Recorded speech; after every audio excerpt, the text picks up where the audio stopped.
From bottom five to top eight in just one season, Brandon Staley didn't just change the defensive scheme, he changed the defensive culture in New Orleans. The Saints defense looks like it's coming back, finishing number eight in total defense for the 2025 NFL season. And as they say, it all starts up front. But here's the reality check. We just watched a resurgence from Cam Jordan and a breakout year from Chase Young, but now nearly 42% of our sack production and 40% of our run stop production are leaving the defensive line in free agency. So in today's Saints film room, we're crunching the numbers on players that are staying, players that are leaving, and how the Saints find the right guys to keep strengthening the D line going into 2026. I'm Tim. Let's talk Saints. First, let's look how dramatic this turnaround was. We know what the eye test told us as we were watching this season that the defense finished a lot better than it finished in 2024. Started out kind of shaky, but progressively got better. But the numbers kind of prove it. Looking at the rankings, we gave up just under 300 yards per game. That was good for number eight overall in the NFL in total yards. We were among the tops in the NFL in situational football. We finished number four overall in pass defense allow, only 179 yards a game, and number three in third down defense, getting off the field 65.7% of the time. The other numbers weren't that bad, especially when you consider our two worst categories of the main ones we normally look at were points per game and rush yards per game. Now, both of these were solidly in the lower tier of the NFL at the beginning of the season, but we moved to at least in the average as far as points per game and almost got there in rush yards per game. Two things kind of, I think, made a difference in that. One, Chase Young, who was a dominant force over the last 12 games of the season, missed the first five due to injury.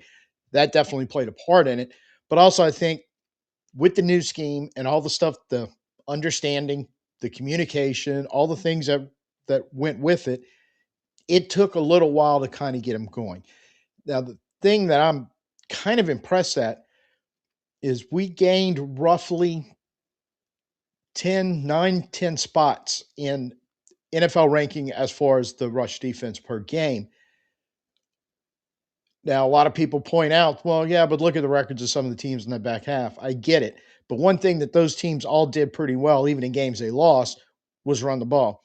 Because we had to run the gauntlet of Bijan Robinson twice, Rico Dowdle twice. Let's not forget about Brees Hall. So there's a couple top end running backs that we had to deal with. And we did a very good job of doing controlling them and containing them, unlike earlier in the year when we faced some running backs that weren't as good as those guys, albeit on better teams. So I think there's a little bit of trade off and encouragement there. Now, the D line was the engine. We had 45 total sacks as a team, 37 of them came from the defense. They also provide defensive line, excuse me. They also provided 146 hurries, nearly 200 run stops. Staley's switch from that straight 4-3, man heavy defense New Orleans Saints had been running for a decade and a half, basically, or a decade. This multi front match zone concept, I think that really helped the defensive line up front because being such a flexible scheme and doing so much in an attempt to try to slow the offense down, kind of hide your intentions of what you were doing, show one thing and do something else. That flexibility gave a lot of those defensive guys a lot of range and creativity that they could use on that defensive line. It was something that was talked about by almost all of them before the season started. And watching, especially later in the year, especially once Chase Young came back, I think you saw more and more of it come to fruition, especially in rushing the passer and getting after the quarterback. But unfortunately, some of that production, like we said, is in a group of free agents that's leaving the team. So kind of need to look at that roster split because while the system is staying, a huge chunk of that production is going to have to be replaced. So when we break down the defensive line production, staying versus leaving, it gets interesting. Um, The good news, we're retaining 58% of our sack production, 74% of our quarterback hurries, 60% of our run stops. So we're on the better half of all those numbers. And Chase Young, look, is officially the guy in only 12 games, 10 sacks, 35 hurries. Our most dynamic playmaker on the defense now in 2025, or in 2025, and I think he still is now. So he's kind of the defensive cornerstone. And look, you got to talk about Carl Granderson. I was one of the people wondering if he would fit into this scheme, and yeah, he seems like a very good fit into this scheme. 6 sacks, 31 run stops, so able to be a factor in both the passing game and the running game, and his versatility because they use him as a true edge and sometimes as an interior rusher also, or even an interior run defender in some instances. So that versatility and the fact that Cam Jordan is one of the players leaving, it's a good combination to have because he's going to have to shoulder a lot more of the load next year. Being able to play inside and outside ought to be able to help that. Now, I'm talking about a couple of guys that younger and we need to see something in 2026. You start with Brian Brzee, 2.5 sacks. It's not the big sack numbers we were hoping for this year because going into his third season in 2025, he had two pretty good years of pass rushing and not real good run production at all. The 2.5 sacks, like I said, not the numbers we wanted to see. And the former first rounder kind of stepped up his interior game somewhat because he led the team in run stops, which is a good thing. But I think overall, even there wasn't the big leap we were looking. And it seemed a slight regression in the pass rush, maybe, and not the huge leap forward we wanted to see in run production. I think the organization and the fan base both are still waiting to see him put it all together and make a giant leap and kind of reach that first round potential we are all expecting. And I still believe he has in there somewhere. But 2026 is getting to be a make or break year for him and whether or not they're going to pick up his 5th year option. So I think this is the year Brzee has to show up, stay healthy because his season did end on injury, and go ahead and show that first round production we've been looking for. The other one is Vernon Broughton was a rookie that we drafted, I believe, in the 4th round. He followed his defensive line coach at Texas, who's over to New Orleans, who's now our defensive line coach. He finished with 3 assisted tackles in about a half of football because he was he was turning some heads very early on, and Bo Davis, like I said, he knew what was showing up to the point where he was working his way up the depth chart, helped facilitate being able to trade one of our backups, Kalen Sanders, for a center. It turned out we really, really needed. Game 2, he was finally active on the roster. And I say finally, he just was inactive game 1, active on game 2, which I was at. And he was kind of impressive out there, but limited, 3 assisted tackles, then suffered a season ending hip injury. It's very unfortunate because I think, and Tyler Shuck even talked about this in an interview the other day with Teron Armstead, that he was flashing a lot of potential and a lot of people in the building were excited about him. So he steps up in 2026. Some of that production we think we're losing may still be in the building. We just have to see it. You still have Gottschall and Shepard, solid players. I don't know how much you can keep leaning on them as far as the high number of snaps they had to play last year. So players like Brzee and Broughton stepping up, and we'll talk later about adding more into the room, going to help those two guys out an awful lot and get a true rotation going on that defensive line. Christian Boyd's the last one who played somewhat a little bit. I honestly don't know what the expectations are going to be for him going forward. And we have Izzard and Cole, I believe are their two names, two of our practice squad guys that didn't play any snaps last year. So we have somewhat of a young base, most of it untested. And the youngest player that we have high hopes on is Brzee, and we really need him to step forward in 2026 because, like we said, we're hoping some of that production is still in the building that we've got to replace. Hoarding players, we're losing 10 and a half sacks and 33 run stops from Cam Jordan. Like I said, it was a resurgent career for him, and that 10 and a half sacks did lead the Saints. He's a free agent on a voided year contract, which makes things very interesting. If there was reasonable contract demands coming from him, it would be possible to bring him back on a 1 year deal, and they'd have to do a little of that restructure magic, probably add a void year. Actually, not even a restructured deal. You'd have to give him a whole brand new one. But you could, he's got 18.7 in dead money that's hitting us in 2026.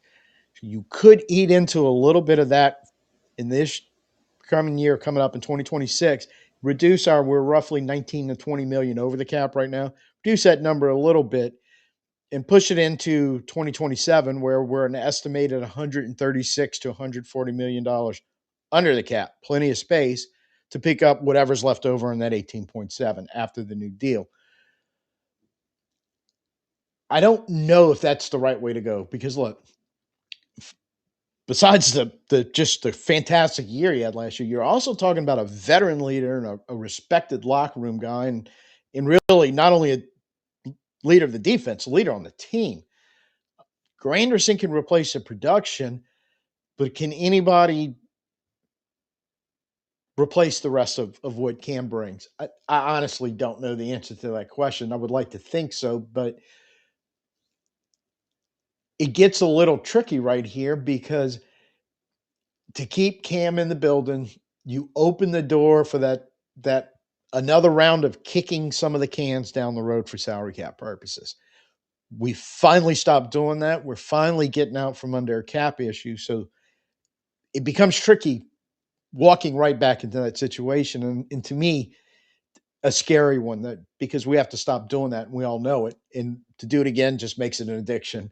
So as a fan, if this was my decision to make as a fan, I'd hate to make it. I'd absolutely loathe it. It would tear me apart. But putting my GM hat on at some point, when you're rebuilding, there's going to be a point when it's a painful move on from a veteran is going to happen. And that business decision, and that's exactly what it is, may be coming around right now. So I know every rebuilding team, like I said, has to do this, and this may be our point where we're going to have to do it.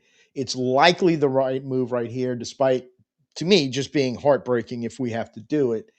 And honestly, I don't know if I could do it, but I think you would have to. So, what would you do? Do you bring him back and do just a? It's not a massive cap kick down the road, but it is one, and that's a habit we're trying to break.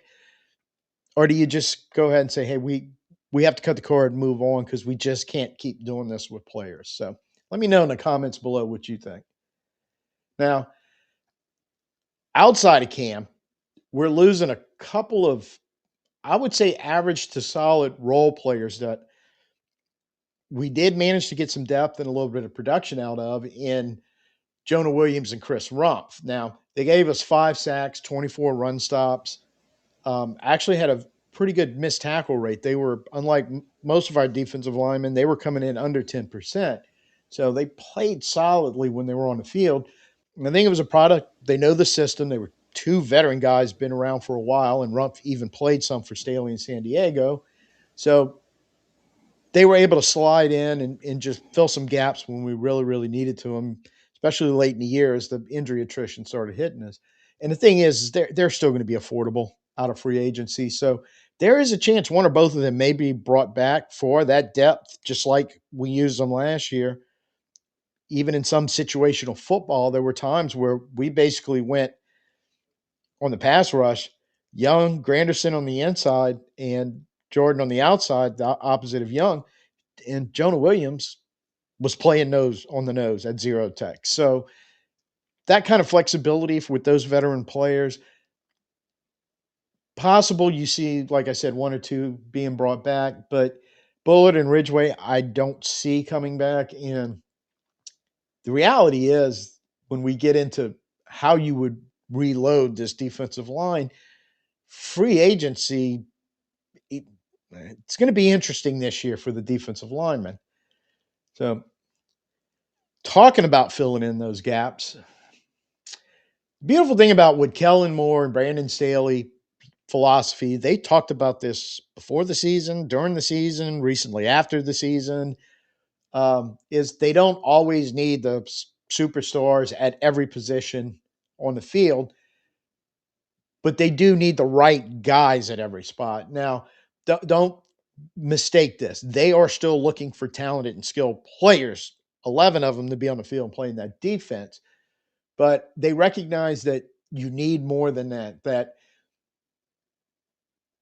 finding talented and skilled players that fit the foundation and culture that they are building in the organization, that's the important. All components need to be there, not just the first two.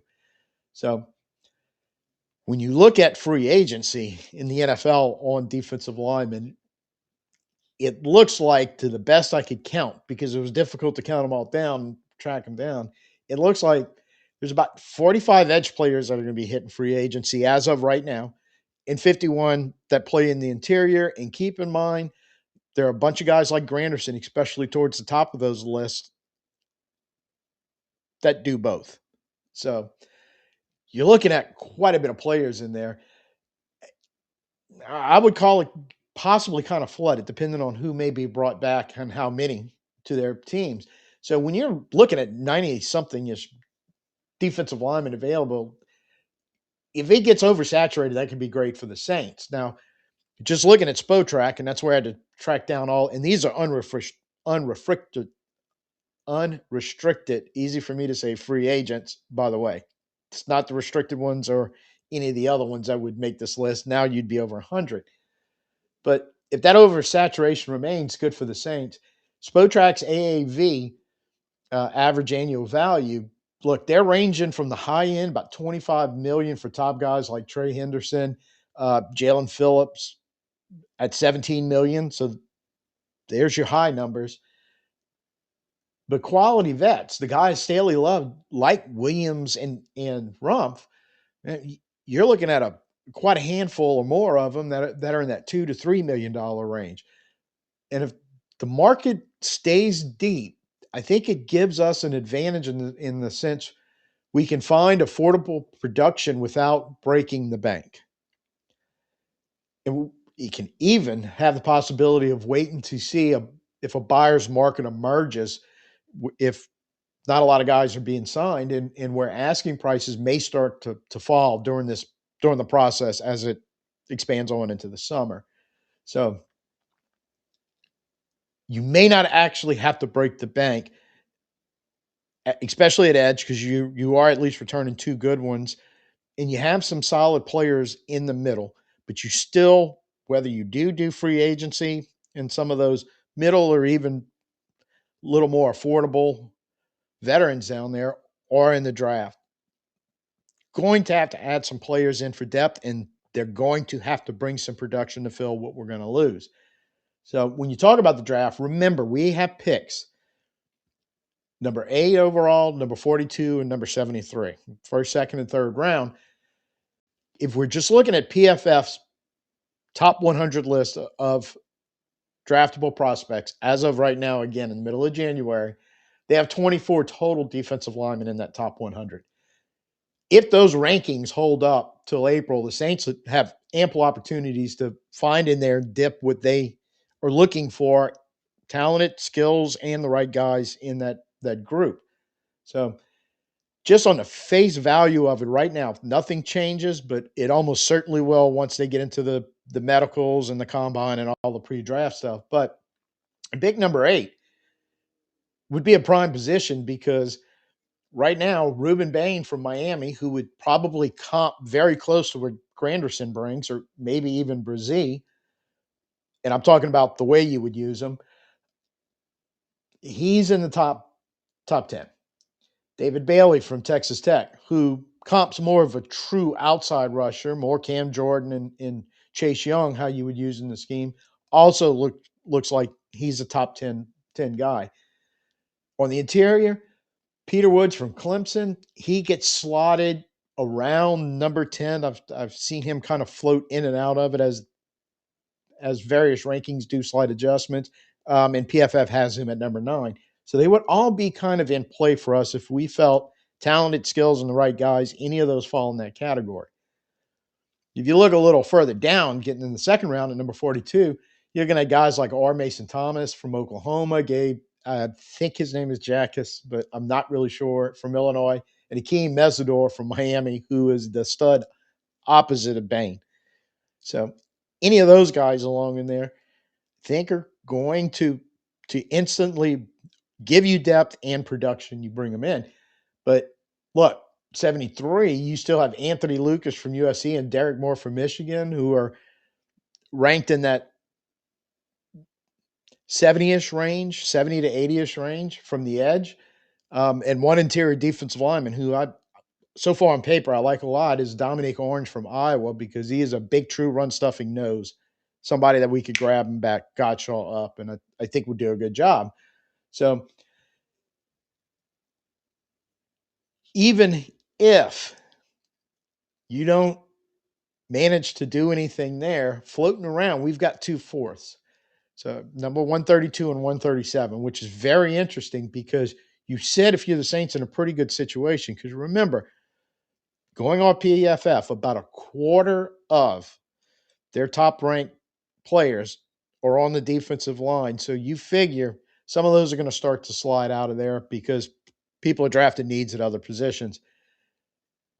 There's always a shot some player, good player, and it happens every draft, slips through the draft cracks and somebody gets a gift when they land in their lap.